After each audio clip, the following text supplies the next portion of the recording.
welcome to another episode of Beyond the Level. I'm your host, Joey Spears, and today we're going to be talking about a very hot topic called peptides. We're going to break down what they are, what they're not, and what you should be careful of.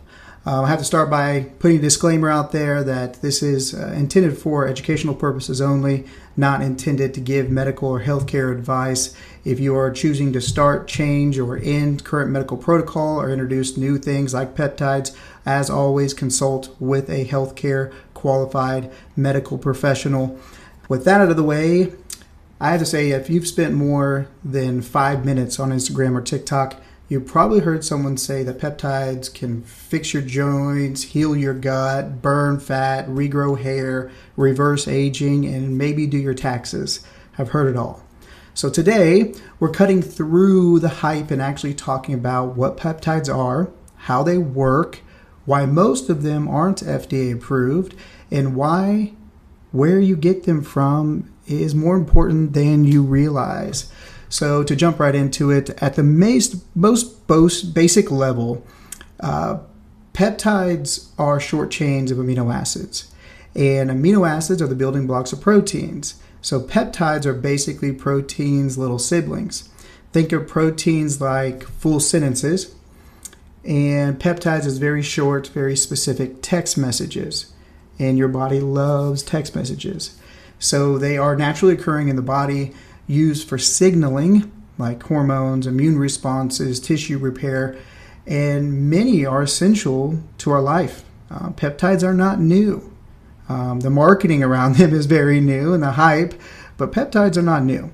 So think of it very easy understanding as a short chain signaling molecule.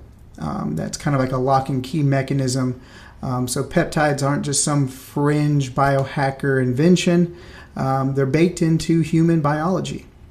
So how peptides work in the body, basically they bind to receptors, like docking stations on cells. Think of it like that. They tell those cells what to do. So receptors lock in, and that mechanism of the reception on that cell tells the cell what to do. It's the signal. It says, grow this, repair that, release this hormone, calm down that inflammation, and so on. They're very bossy molecules, let's put it that way. So understanding that they're very highly targeted signals, that's why they have a half-life that's short as well, which why injectables are actually more proven to be a better option than even oral options. But sometimes more specific doesn't always mean actually safer. So something to keep in mind there. Lock and key mechanism is the key. This kind of like concept of sending out a signal or a molecule to interact with a cell for a signal and reception has to have, of course, the piece that fits it. That's important. That's why there's different numbers at the end of like TB500. It's the 500 chain of this amino acid, and that has a certain component. BPC157 is the 157 chain of this amino acid link, ultimately making a protein. But that's where things start to get a little complicated. So first, and for just really clarification, some peptides are FDA approved. You know them. You know their names. An example is insulin. Insulin's a peptide. That's approved, FDA. But also the GLP-1 medications we all hear about, semaglutide, tirzepatide, the Wegovy's, the Mounjaros, you name it, all that stuff. Those are also peptides. But the peptides everyone's talking about online, that's a different story. So FDA, you have to understand, requires a lot of human trials and a lot of time and a lot of data. And when there's approval, it still needs more time and more data and more human interaction. And many popular peptides studied are just on animals or very small, not enough to qualify for human studies to really get a general population consensus.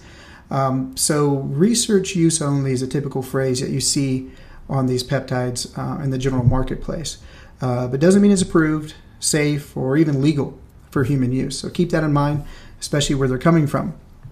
Because the way I like to think about it is if research only worked the way that YouTube, TikTok, or Instagram Reels worked, we'd all be Nobel Prize winners, okay? So keep that in mind. We all have that mentality, right? So, but there's one thing that it's a big issue that people want to gloss over, is where the peptides come from and why that matters. So there's a massive difference between peptides sourced through physicians in compound pharmacies and peptides that are bought from random online vendors. And no, a professional looking website does not count as quality control, I promise you. So, for example, compound pharmacies follow very specific exact sterility protocols. They've actually increased those standards over the past few years to make it even harder and more of a difficult process to even get qualified as a compound pharmacy. Very, very stringent. And their sources have standards. So where they get it from, are they reliable sources? Are they recognized? All those things matter. Online vendors often lack verification, purity testing, and consistency. Contamination and mislabeling are real risks. So keep that in mind, because I have a lot of people I interact with in the clinic that say, oh yeah, I got it from here, but it was a third of the price. Well, you pay for what you get in a lot of standards, in a lot of ways. And just because it's coming from a clinic and a pharmacy means it's going to be more expensive. That's not always true. But also, more importantly, there's standards and there's people's licenses on the line and livelihoods. So often it's a bit more expensive because it's a process and they buy higher quality standard products. Just like Tommy Boy, Chris Farley, go ahead. That's all it is, isn't it? Hey, if you want me to take a dump in a box and mark it guaranteed, I will. I got spare time. Yep. That's basically how that works. So keep that in mind, right? But now let's talk about peptides everyone's talking about. So the popular ones out there. But I'm going to be very intentional here. I'm not telling you what to take. I'm telling you what people claim and where the evidence actually stands, okay? So, for example, BPC 157 often identifies a tissue and gut healing peptide. It's mostly animal data. Keep that in mind. TB 500, again, is soft tissue repair claims and limited human evidence. CGC 1295, also ipamorelin falls in this for growth hormone stimulation. Very small studies. Again, a mechanism for the stimulation is that protein. And GHKCU, a copper component for skin elasticity, collagen, and wound healing, often combined together with other wound healing principles and peptides. It's a lot of better topical evidence of this peptide, but also systemic as well. But even if something does work, dosing still matters. So why more is not always a good idea. Your body has a limited number of receptors. Think about those cells, think about receptors. Once those are occupied, extra peptides doesn't magically help. It can actually backfire. When it's overstimulated or oversaturated, it's called receptor saturation. And in normal kind of language, yelling louder doesn't make someone listen better. Let's put it that way. It can cause, hormone disruption risks. There's unknown long-term exposure effects. So online protocols don't mean medical dosing. A lot of times those are fixated around an idea really for profit and marketing. The milligrams, the micromilligrams per milliliter, the units, recommendations on frequency and duration, all of that matters because the science behind it shows is it can actually be used or is it going to backfire. So very important to have guidance and have risk assessments done before sticking yourself with a needle. Makes a lot of sense, I think, yeah. So more, not always better.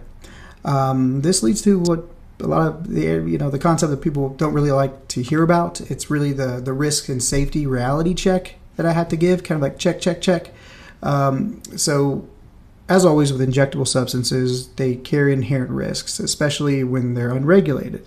Contamination, immune reactions, hormonal imbalance, unknown cancer or growth signaling effects, those are all real things. And the absence of evidence is not evidence of safety, right? You understand? This means there hasn't been enough to understand if it's safe or not. Again, it goes back to that time and data and enough interaction, especially human trials. So how should someone actually think about peptides? Okay. Curiosity is good.